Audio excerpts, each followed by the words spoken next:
എത്രാമത്തെ വയസ്സ് മുതൽ എൻ്റെ കുട്ടിക്ക് മൊബൈൽ ഫോൺ കൊടുക്കാൻ പറ്റും? മൊബൈൽ അഡിക്ഷനെ കുറിച്ച് കഴിഞ്ഞ വീഡിയോ ചെയ്തതിനു ശേഷം എനിക്ക് ലഭിച്ച അനേകം ചോദ്യങ്ങളിൽ വളരെ പ്രസക്തമെന്ന് തോന്നിയൊരു ചോദ്യമാണിത്. ഇതിനുള്ള ഉത്തരം നൽകുന്നതിന് മുമ്പ് ഇതൊന്ന് ശ്രദ്ധിക്കുക. ലോകത്ത് 2 വയസ്സിൻ്റെയും 5 വയസ്സിൻ്റെയും ഇടയിലുള്ള കുട്ടികളിൽ 97% കുട്ടികളും സ്മാർട്ട് ഫോൺ ഉപയോഗിക്കാൻ അറിയുന്നവരാണ്. അതായത് 2 വയസ്സിൻ്റെയും 5 വയസ്സിൻ്റെയും ഇടയിലുള്ള 100 കുട്ടികളെ എടുത്താൽ അതിൽ 97 കുട്ടികൾക്കും സ്മാർട്ട് ഫോൺ ഓപ്പറേറ്റ് ചെയ്യാൻ അറിയും. രസകരമെന്ന് പറയട്ടെ, ഈ കുട്ടികൾക്ക് സ്വന്തമായി ഷൂ ധരിക്കാൻ അറിയില്ല, ഷൂ ലേസ് കെട്ടാൻ അറിയില്ല, പ്രോപ്പറായി വസ്ത്രം ധരിക്കാൻ അറിയില്ല. എന്തിനധികം പറയുന്നു, സ്വന്തം കരങ്ങൾ കൊണ്ട് ഭക്ഷണം വാരി കഴിക്കാൻ പോലും അറിയില്ല. മൊബൈൽ ഫോൺ കൊടുക്കേണ്ടതിൻ്റെ പ്രായം ചർച്ചയാവേണ്ടത് ഇതൊക്കെ കൊണ്ട് തന്നെയാണ്. ഒരു കുട്ടി ജനിച്ചാൽ അത് ചൂടോടെ ലോകത്തെ അറിയിക്കാൻ വേണ്ടി ലേബർ റൂമിലേക്ക് പോലും മൊബൈൽ ഫോൺ കൊണ്ടുപോകുന്ന ആധുനിക കാലത്ത് തൻ്റെ അമ്മയോടൊപ്പം രണ്ടാമതായി കുട്ടി കാണുന്നത് തന്നെ മൊബൈൽ ഫോണാണ്. ഇനി മൊബൈൽ ഫോൺ കൊടുക്കേണ്ട പ്രായത്തിലേക്ക് വരാം. നമുക്കൊക്കെ സുപരിചിതനാണ് ബിൽ ഗേറ്റ്സ്. ഡിജിറ്റൽ ലോകത്ത് ഇതിഹാസം തീർത്ത അതിസമ്പന്നൻ. ബിൽ ഗേറ്റ്സിന് 3 മക്കളാണ്.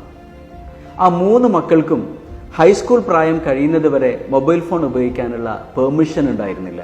മാത്രമല്ല, യാതൊരുവിധ സോഷ്യൽ മീഡിയ അക്കൗണ്ടും ക്രിയേറ്റ് ചെയ്യാൻ ബിൽ ഗേറ്റ്സ് തൻ്റെ മക്കളെ സമ്മതിച്ചിരുന്നില്ല.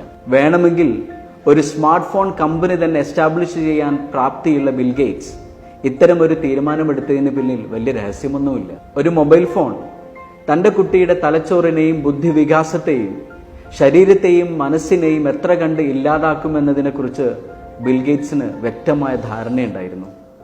പക്ഷെ നമ്മളാവട്ടെ വളരെ പോസ്റ്റ് മോഡേൺ ആവാനുള്ള വ്യഗ്രതയിലാണ്. 4ലും 5ലും 6ലും 7ലും പഠിക്കുന്ന നമ്മുടെ മക്കൾക്ക് നമ്മൾ ഗിഫ്റ്റ് ചെയ്യുന്നത് മൊബൈൽ ഫോണും ടാബും ഇൻ്റർനെറ്റ് കണക്ഷനുമാണ്.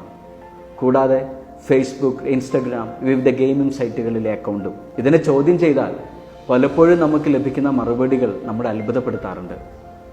അവൻ്റെ ഫ്രണ്ട്സിനൊക്കെ ഉണ്ട്, അവരുടെ ഫ്രണ്ട്സൊക്കെ ഉപയോഗിക്കുന്നുണ്ട്.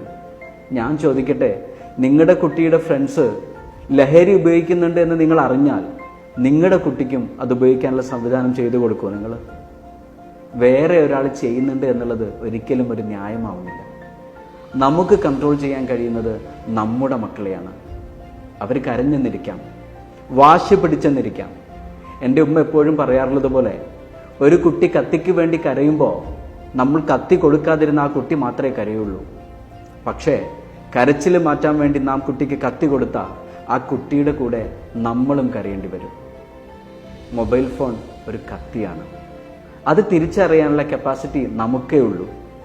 മൊബൈൽ ഫോണിന് നമ്മുടെ മക്കളെ ഇല്ലാതാക്കാനുള്ള പ്രഹരശേഷിയുണ്ട്.